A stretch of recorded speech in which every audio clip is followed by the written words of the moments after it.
दिनक परे रथयात्रा ओडिशार अन्यतम बड़ रथ हेउछि बौद्धर रथ। केवल बड़ नुहे अभंग रथ भावे राज्य और राज्य बाहर रही यार ख्याति। यार निर्माण शैली संपूर्ण भिन्न। एही अभंग रथर दुईटी अंश रही। उपरे अंशरे रही आउ एक घूर्णायमान रथ। संपूर्ण रथ प्रति बदले केवल उपर अंशरे रहिथिबा घूर्णायमान अंशको बुलाई उत्तर किंबा दक्षिण मोड़ करा जायथाय, जहाँकि समग्र देश में अद्वितीय। रथयात्रा पाई एबे रथ प्रस्तुत हो रही। गोटे रथरे रथारूढ़ होई भक्तों को दर्शन देवे महाप्रभु। कहीं केउ आवाहन कालरू निर्माण होइतिबा बौद्ध रथर रही विशेष स्वतंत्रता। राजा राजुड़ा अमलरू निर्माण होइतिबा बौद्ध रथर उच्चता 45 फुट थिबा बेले चौड़ा थिला 27 फुट। कालक्रमे यार उच्चता एवं चौड़ा ह्रास पाई यथाक्रमे 38 एवं 23 फुट रहितबा बेले एही रथ को प्रत्येक वर्ष केवल मरामती करा जायथाय। तेणु एही रथ को अभंग रथ बोली मध्य कहा जायथाय। आमर बहुत रथटा गोटे थर तैयारी आगु आम खाली मरामती कर नुआ नुआ काठ जेन काठ मान सरी जाऊे से काठ मान लगे रथटा सबुदिन लगे रथटा रही रथटा वर्ष को थे लहा रथ हो से रथटा पुणी रार आर वर्ष को पुणी कम कर चलो। यहाँ आम ये बौद्धर रथटा यहाँ आज्ञा नुआ नाई हुए जो काठ तार माने रिपेयरिंग मागुटी से काठ मान कराऊँगी। बर्तमान 24 फुटिया दुईटा काठ बड़ बड़ काठ से लगुच आउ चौताल गोटे लगुच आगे भी आउ गोटे चौताल लगुच। बौद्धर जो रथ अच्छी यार भी स्वतंत्रता अच्छी। तीन ठाकुर गोटे रथरे ही जाती। बौद्धर रथटा को अभंग रथ बोली कह जाए कहीं राजा अमलू यही रथ भंगा ही ना जोटा मूलर या अच्छी प्रति वर्ष यहाँ मरामती करा जाए। तार विभिन्न अंश जोटा खराब थाए मरामती करा जाए।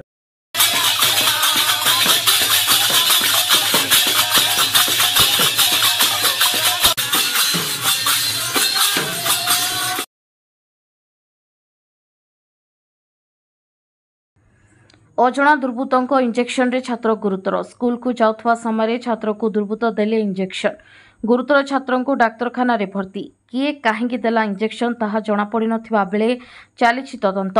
कंचामार ब्लॉक सिमिलीपदर पंचायत अंतर्गत तुलसीकटा ग्रामर काशीनाथ बाघों पुओ संबित बाघ। से 10म श्रेणी रे पाठ पढ़ती। सबुदिन परी शुक्रवार संबित घर साइकेल जोगे विद्यालय को पाठ पढ़ी बाहरी थिले। जामुमाल ग्रामर आंबतोटा निकटरे तांको साइकेल रो चेन टी खोली जायथिला। साइकेल रो ओल्हाई संबित चेन लगाई परिश्रा करबाकू तळकू ओल्हाइथिले। ठीक सेतिकी बेले 4 ରୁ 5 जण अजणा व्यक्ति संबित को धरी ता बेकरे एक इंजेक्शन फोड़ी दे सेठारु चली जायथिले। तापरे संबित को मुंड जोर रे बुलाइबारु सेठारे से अचेत अवस्था रे पड़ी जायथिले।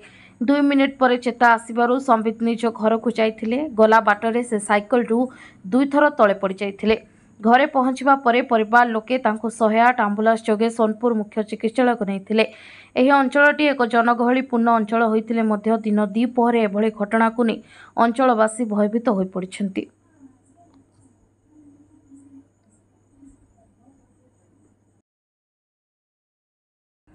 कंठामार ब्लॉक सांबादिक संघ पक्षरु नवनिर्वाचित विधायक कन्हैचरण डांगो को स्वागत संबर्धना जणाइछन्ति। या सहित अंचलर विकासमूलक कार्य संपर्क में आलोचना करथिले। संघर वरिष्ठ उपदेष्टा दिव्यशंकर राउत को नेतृत्व में एक प्रतिनिधि मंडली महेश्वर पिंडा स्थित बासभवन में विधायक को भेटी पुष्पगछ उपढोकन द्वारा संबर्धित करने सह शुभेच्छा जणाइथिले। संघ संवाद परिवेषण सहित स्वास्थ्य सेवा समाजसेवा को गुरुत्व दे आसिथिबा हेतु एभଳି कार्य पई कब्जार भूसी प्रशंसा करथिले विधायक श्री डांग। एहा सहित कब्जा सांबादिक संघर प्रतिटी जनहितकार कार्यक्रम में उपस्थित रहिबा नै प्रतिश्रुति देइथिले। उक्त प्रतिनिधि मंडल रे उपदेष्टा जय कुमार महाराणा, उपसभापति प्रभात साहू, संपादक पूर्णचरण साहू, कार्यकारिणी सदस्य बंशीधर माझी, देवाशीष मल्लिक प्रमुख उपस्थित थिले।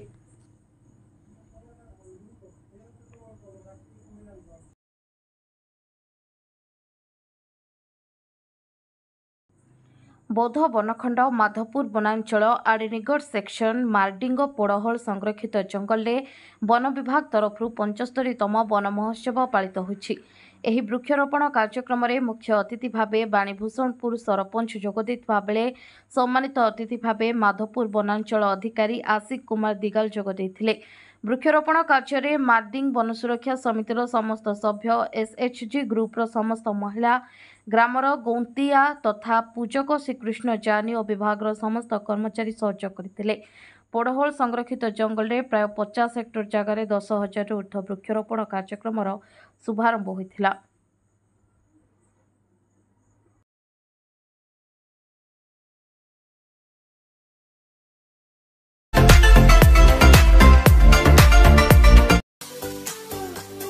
हमर एही उपस्थापना आपनकु किपरि लागिला कमेंट बॉक्स से मतामत देबाकू भूलंतु नहीं।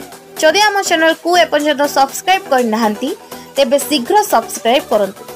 शुभरात्रि, नमस्कार।